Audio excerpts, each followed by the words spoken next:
Welcome to EPG Pathshala. My name is Dr. Poonam Gulalia. I am faculty with the Tata Institute of Social Sciences. The paper that we are going to discuss is titled Fieldwork and Field Supervision, and the module that is going to be discussed with you now is titled Adult Learners. The content of this module is as follows. I would begin with the objectives with which the module has been designed.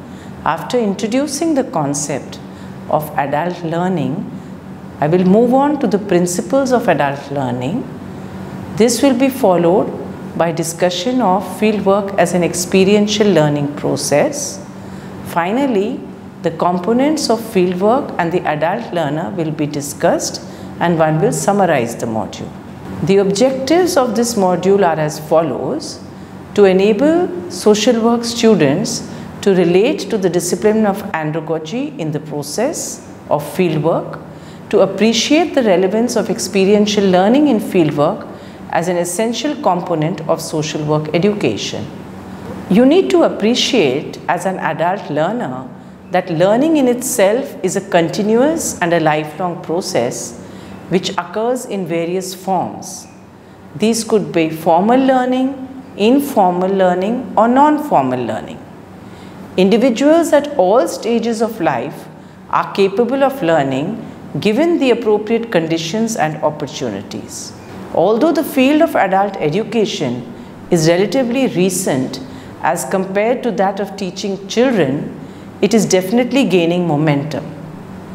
The need to be able to cope with the challenges of daily living and enhancing the capacity for a better quality of life is what drives the desire of adults in contemporary times to upgrade their skills and expand their knowledge. In this process, the role of experience needs to be appreciated in making the adult education and adult learner relevant and meaningful in the given context. Social work education, you would need to understand, aims at imparting a professional body of knowledge, attitudes and skills with the purpose of enabling you as students who are young adults to be effective practitioners. Thus, fieldwork is an integral aspect of social work education curriculum as it allows learning by applying theoretical knowledge in the field to test its workability and to also help you build skills to practice with competence. This module is therefore developed to enable you as learners to both understand and appreciate the value of adult learning that embodies certain principles and techniques of experiential learning perspective to education in the realm of fieldwork within the broader social work education curriculum. Now, how does one define adult learning, and what would you understand as the methods and practice of teaching adult learners, or what is adult education? It is a theory that holds a certain set of assumptions about how adults learn. This notion has become particularly popular from the time of North America and Britain, where adult learning was thought of and discussed by a well-known sociologist, Malcolm Knowles. It was originally proposed, however, by a German teacher, Alexander Kapp, in 1833. Thereafter, it was only in 1921 that it was revived as a concept by emphasizing that adult education requires special teachers, requires special methods, and requires certain philosophy. Despite these efforts, it is essential for you to understand the history and recognize the importance of adult education as a unique aspect of education. In France, Yugoslavia and Holland, this term was used extensively as a discipline which studies adult education process or the science of adult education. It was only in 1984 that Knowles pioneered this concept as a theory and as a model for adult learning and defined it as follows. He defined it as the art and the science of adult learning, or helping adults learn. As a result of these efforts, adult learning began to be accepted as a legitimate entity in the profession. The term andragogy is derived from the stem of a Greek word aner, man as distinguished from boy. A comparison of the assumptions of pedagogy and androgy are envisaged by Knowles as follows. This matrix which characterizes the learner's experiences, the readiness to learn, and the orientation to learning.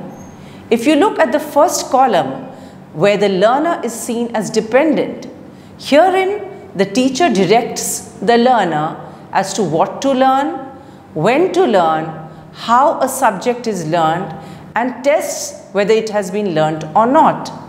On the other hand, if the learner moves from being dependent to more independent or self-directed learning, the teacher or the supervisor encourages and nurtures the student to move ahead for self-directed learning.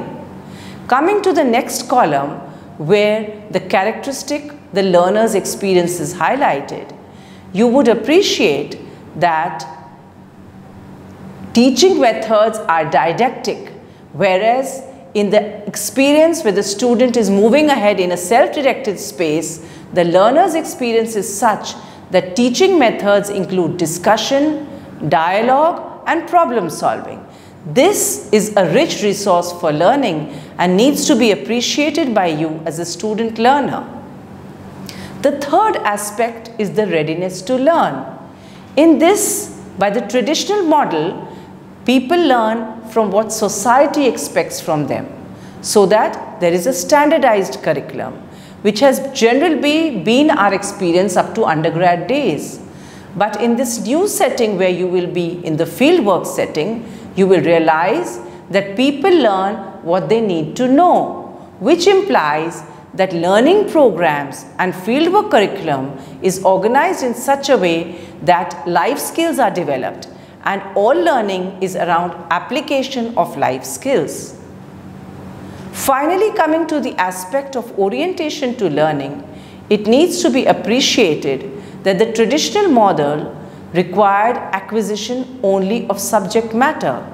So the curriculum had certain subjects wherein you were designed in such a way that the student would be required to give output as per the input provided to them through the subject matter. However, in the newer aspects, learning experiences should be based around experiences. Hence, fieldwork relies on experiential learning and is therefore relevant in this context. Reiterating what Knowles had understood way back in 1984, the premise on which, the themes on which Knowles based his assumptions were that the characteristics of adult learners are different from the assumptions about children or child learners. What are the assumptions on which Knowles speaks of the importance of adult learners? The first important concept propagated by him was that of self-concept. In this aspect, you would need to understand that as an individual matures, his or her self-concept moves from one of being a dependent personality towards one of being a self-directed human being. Therefore, you as a student and an adult learner would need to assert your self-directedness. You would need to encourage to take responsibility for your own learning in the field. It would also require that good practices which have been in operation in the field can help you as student learners to build and sustain a high self-concept. Lastly, you would need to be encouraged to participate in making your own decisions in the field in consultation with field contacts and paraprofessionals, besides taking into cognizance your own co-workers and supervisors. The second important aspect which needs to be highlighted is the value of experience. As an individual or a person matures, he or she accumulates a growing reservoir of experience that becomes an increasing resource for learning. Why is this such an important aspect for you? This is important because as educators of adult learners, we need to use certain experiential techniques which tap not only your own experiences in the learning process, such as group discussions, analysis of cases, simulation exercises, role playing, but also skill-based exercises.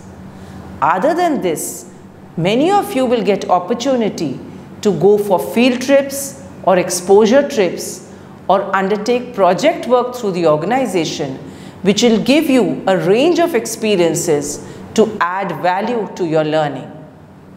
You also would need to appreciate that adult learners require to be guided to make plans for applying the new concepts which you learn in your day-to-day fieldwork practice. There are many new experiences which will come to light to you as you move along. You will be required to unfreeze, so to say, certain educational experiences which you have had in the past, and many relearning will need to be incorporated into your learning experience to enable you to shed some of your preconceived notions and move ahead in a more objective way in the learning process. The third important aspect which needs to be highlighted to you is the readiness to learn. As an individual matures in his or her readiness to learn, the student becomes oriented increasingly to the developmental tasks of one's social roles. These are applicable as much in your personal lives as they would be in your professional lives. So the more you take initiative, the more ready you are to learn, the more open you are to your own fieldwork settings and to the inputs which are being provided to you by different stakeholders, the more beneficial it will be for you and you will enjoy your fieldwork learning. Fourthly, you would need to understand that there is an orientation to learning which is valuable in terms of the immediacy of its application to resolve problems with which clients or target groups approach you in the field.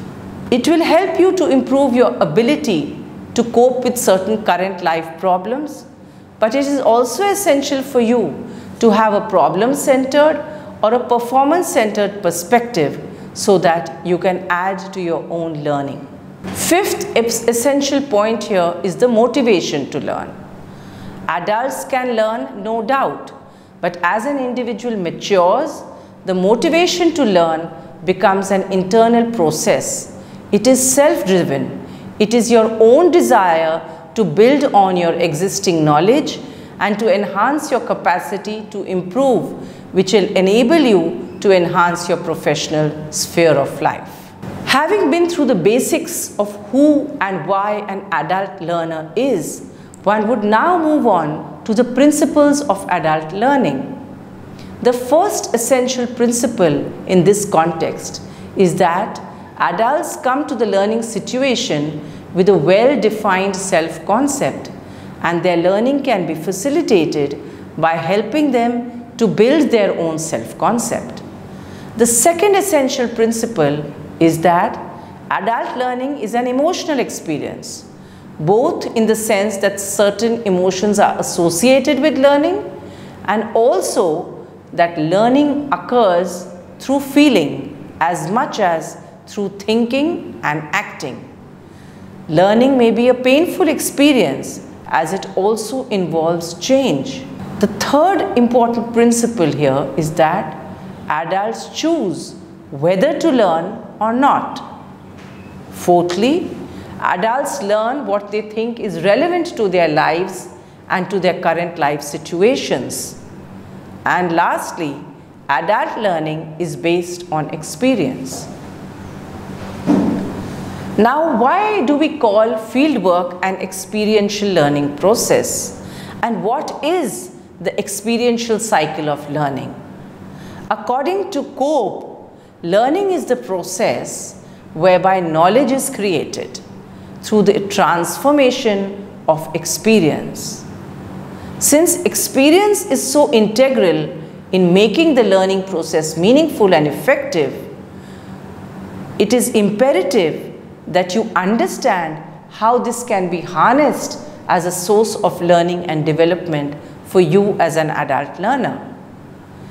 Experiential learning is concerned with the experiences which adult learners bring into the learning environment, which in your case is the fieldwork setting, and therefore it is regarded as active participation rather than passive recipients of information. Subsequently, the power of control in deciding what is learned is shifted away from the instructor to the learner.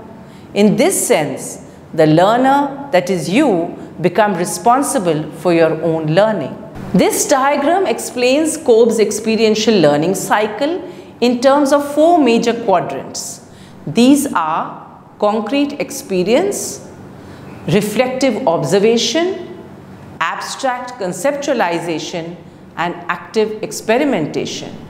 All these quadrants together constitute the experiential learning cycle. A model of experiential learning, as has been displayed to you in the previous slide, enables you to understand that it is necessary to examine, as it offers a way of conceptualizing the process of experiential learning. Your own learning in the field would be such that there is a cycle of activities which consists of these 4 elements, namely concrete experience, reflective observation, abstract conceptualization, and finally active experimentation. These 4 elements follow in a sequential order. There is a sequence to the set of questions which are devised for adult learners to articulate insights from one stage to the next. As the cycle is concluded, the learning provided the starting point for the next loop in the cycle. Thus, this model suggests that after an experiential activity, that is, after a fieldwork activity, each of you as student learners would be encouraged to ask the following questions. You would be required to answer the following questions for yourself. 1. What happened? Which is a reflective exercise. 2. What is the significance of what happened? Which implies that you will conceptualize on your reflection. Thirdly, what will I do as a result? Which implies that experimentation will be undertaken by you as a next step in the fieldwork activity. This model of experiential learning is extremely useful to enable you to internalize your learning through the process of reflection, analysis, as well as concrete planning for application of new insights which you would have gained in your fieldwork activity. This can be done in collaboration with your supervisor, who will enable you to learn this process and to implement it in such a way that you can utilize it for your own learning. This also lends itself to making the learner take ownership of the learning which has been generated by his or her own experience. So you take responsibility for testing out your experiences, generating more practice knowledge, and the cycle goes on. In this way, the cycle of learning remains continuous and dynamic, and the learner is actively and collaboratively engaged in the process. In fact, fieldwork as part of the larger curriculum has the scope to unleash such active participation from the learner, as it is a concrete method, it is a direct method, and it enables the application of knowledge under the supervision of an experienced field instructor.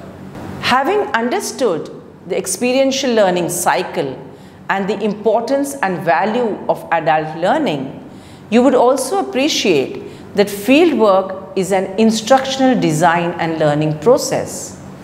It is experiential, it is instructional, and a learning component is also inbuilt into the curriculum, which means that it is direct and purposeful, and therefore it is necessary to examine here Dale's cone of experience. The theory propagated by Dale was that information is retained to a greater extent by doing, and therefore fieldwork is also known as the learning by doing, rather than merely observing, hearing, or reading. If you look at this cone carefully, you will realize that in the beginning you can see symbols in terms of text or verbal. Below that, pictures or visual symbols. Much below that, audio recordings, followed by demonstrations, dramatized experiences, contrived experiences, and purposeful experiences. Now, if you look at the cone carefully, you will realize that we begin from concrete, which is direct purposeful experiences, and move to the abstract of symbols, visuals, and recordings. This cone of experience is a visual model, as has been shown to you, and it is comprised of 11 stages starting from concrete experiences, day-to-day tasks in the field at the base of the cone, which increase in abstraction while moving upwards towards its peak. What does this symbolize? This symbolizes arrangement of fieldwork experiences based on the number of senses involved by the student learner. Subsequently, the base of the cone, which is the broadest, signifies experiences which are the largest in number and form the base of your own learning. This involves the greatest number of senses in the learning process and therefore is multi-sensory in nature. Contrived or stimulated experiences and direct purposeful experiences like internships and fieldwork add value to your own learning.